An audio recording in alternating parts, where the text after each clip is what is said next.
여러분 반갑습니다. 꿀잠투어입니다. 오늘은 주기적 하지 운동증에 대해서 알아보겠습니다. 여러분들이 같이 잠자는 사람들을 잠자는 중에 한번 관찰해 보십시오. 다리가 까딱까딱하고 움직이는 거가 한두 번이 아니라 수십 번, 많게는 수백 번 반복되는 사람들이 있습니다. 특히 나이 드신 분들한테 굉장히 흔한 증상이죠. 그래서 병원에 가끔 오시는 경우에는 본인이 불편해서 오지는 않고요. 같이 주무시는 분이 불편해서 오십니다. 즉 어떤 거냐면요. 자꾸 이불을 걷어찬다고, 남편 때문에 못 자겠다고 병원에 모셔오는 분들이 있고요. 잠자려고 그러면 다리로 툭 자기를 건드려서 잠을 들만 하면 나를 깨운다고 모시고 오는 분들이 많습니다. 본인이 불편한 거는 다리가 좀 뻐근하고 다리가 좀 자고 나면 개운치 않고 다리가 무겁다라는 정도만 불편해요. 어제 몸이 피곤해서 그렇다고 느끼는 경우가 대부분이라서 사실은 본인은 잘 불편한 거를 잘 모르게 됩니다. 주기적 하지 운동증은 4 내지 11% 정도 있다고 하니까요. 어떻게 보면 굉장히 흔한 병이라고 할 수 있겠습니다. 주기적 하지 운동증이 있는 사람들은 움직임이나 수축이 한두 번씩 단발성을 있는 게 아니라요. 주기적이라는 말을 붙였기 때문에 계속 반복되죠. 근데 여기에는 정의가 있습니다. 5초에서 90초 간격으로 다리가 움직이는 게 계속 반복돼야 됩니다. 그게 4번 이상 나타날 때 우리가 그 전체를 주기적 하지 운동증이라고 얘기를 합니다.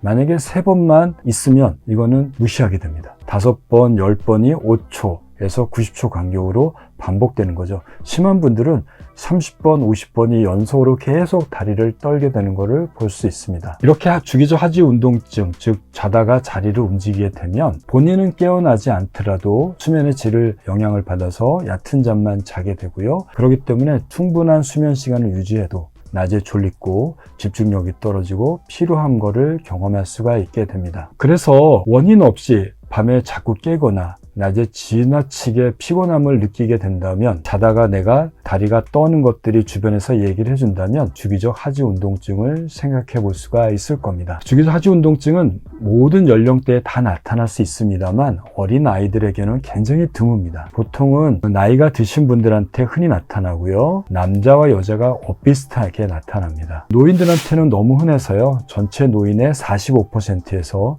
50%, 즉 2명 중에 1명은 잠잘 때 다리를 떨고 잔다고 하니까요. 여러분들의 부모님 또는 주변에 있는 친구들이 한번 물어보십시오. 다리를 떠는지요. 아니면 같이 잘 때 다리 떠는지를 한번 관찰해 보시면 너무나 쉽게 확인할 수 있을 겁니다. 주기적 하지 운동증을 가진 분들의 증상은 사실은 수면의 질이 나쁜 사람, 수면이 부족한 사람하고 거의 비슷합니다.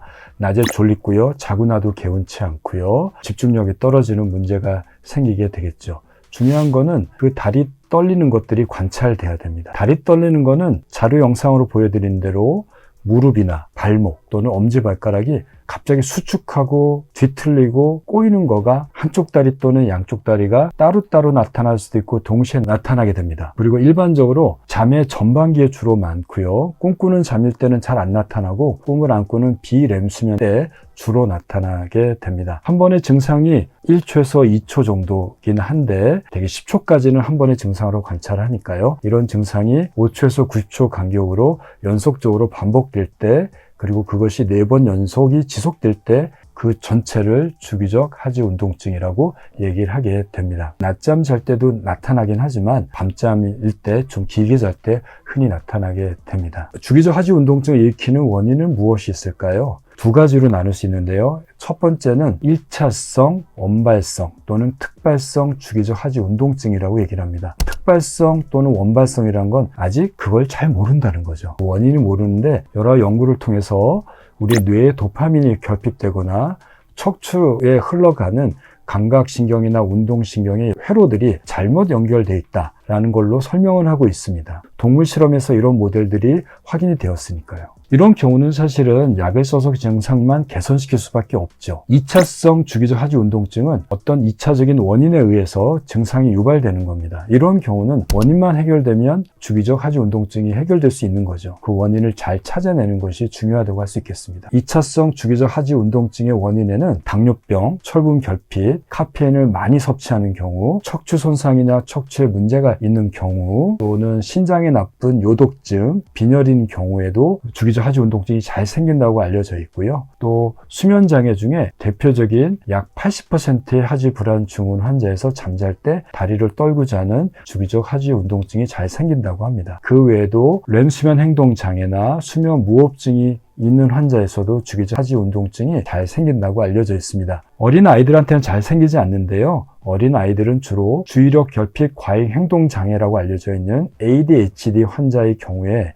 이런 주기적 하지 운동증이 잘 생긴다고 알려져 있습니다. 다른 원인으로는 약물을 들 수 있습니다. 사만계 항우울증 약, 에나폰, 에트라빌이라고 흔히 알려져 있는 이런 우울증 약물이나 신경 이완제, 우리가 구토와 오심 때 쓰는 항오심제 약물, 리튬을 포함한 여러 가지 약물들의 부작용으로도 주기적 하지 운동증이 생길 수 있습니다. 진정하는 효과나 안정하는 효과 또는 수면을 유도하기 위해서 쓰는 벤조디아제핀 계열의 수면제나 바비추레트 계열의 수면제 또는 항불안 약물들은 약을 갑자기 끊게 되면 주기적 하지 운동증이 잘 생긴다고 알려져 있으니까요. 이런 약물을 오랫동안 복용하시는 분들의 경우에는 서서히 약을 감량해서 줄이시는 것들이 좋지 않을까 싶습니다. 하지 불안 증후군의 경우에 약 80%가 주기적 하지 운동증을 앓고 있는다고 했는데요. 주기적 하지 운동증 환자의 약 50%가 하지 불안 증후군의 증상을 갖고 있다고 합니다. 이 두 가지 병이 같은 병은 아니고요. 서로 다른 병인데 상당히 많은 부분이 겹쳐 있는 것일 뿐이죠. 만약에 주기적 하지 운동증이 있다고 해서 하지 불안증을 오인할 필요는 없고요. 하지 불안증의 경우에는 잠들기 전에 다리가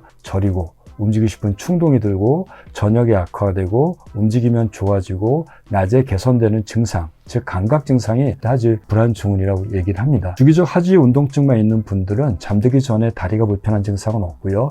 잠든 뒤에 다리가 움찔움찔 거리고 떨리는 현상이 나타난다고 할 수 있겠습니다. 주기적 하지 운동증은 어떻게 진단할까요? 사실 보면 되는 거죠. 영상을 촬영해서 그 얼마나 자주 반복되는지를 보면 될 겁니다. 만약에 조금 더 정확하게 알고 싶다면 병원에 오셔서 수면 다운 검사를 해보시면 됩니다. 수면 다운 검사할 때 팔 다리에 근전도를 붙이게 되죠. 자는 동안에 다리가 움찔움찔 거리는 것들이 비디오 녹화도 되고 다리의 근전도를 측정해서 잠자는 동안에 총 몇 번이 나타나는지, 이게 연속적으로 나타나는지 단발적으로 나타나는지를 다 계산해 가지고 주기적 하지 운동증 지수를 만듭니다. 그 지수가 시간당 5번 이상이면 병적으로 봐요. 시간당 5번이라는 거는 1시간으로 따진다면 5번인 거니까 약 한 12분에 한 번 다리를 떠는 분을 얘기를 하게 되겠죠. 물론 이게 밤새도록 나타나는 건 아니고 비렘 수면 때만 나타난다고 할 수 있겠습니다. 60세가 넘어가는 노인들의 경우에는 주기적 하지 운동증이 많으니까요.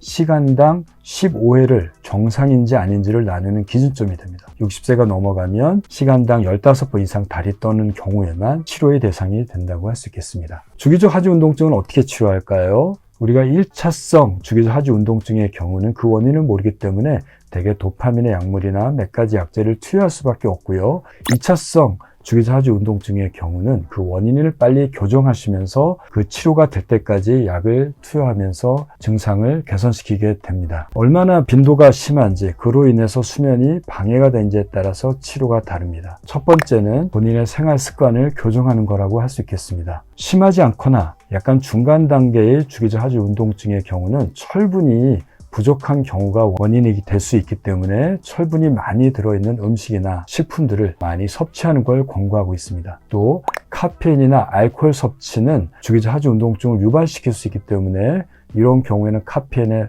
섭취나 알코올 섭취를 최대한 억제하거나 복용해서는 안 될 거라고 생각이 됩니다. 또 불안하거나 긴장 상태도 증상을 유발할 수 있기 때문에 잠들기 전에 심호흡을 한다든지 명상을 하거나 요가와 스트레칭과 같은 긴장을 풀 수 있는 활동을 잠들기 전에 규칙적으로 하시는 것도 도움이 될 수 있을 것 같습니다. 그 다음에는 약물을 들 수 있겠습니다.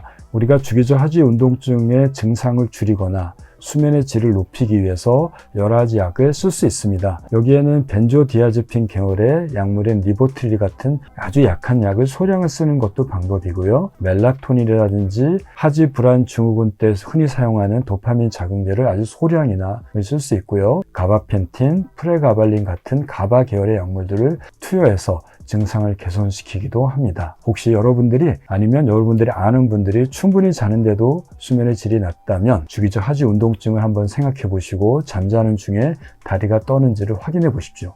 만약 이러한 증상이 관찰된다면 앞서 말씀드린 여러 가지 원인들에 대해서 고려를 해보시고 그것들이 교정이 안 되거나 원인이 명확하지 않으면 병원에 방문하셔서 정확한 진단과 적절한 치료를 받으시면 역시 꿀잠을 자고 깊은 수면을 취할 수 있지 않을까 싶습니다. 끝까지 경청해 주셔서 감사합니다. 오늘 또 깊은 수면 꿀잠 주무시길 바라겠습니다.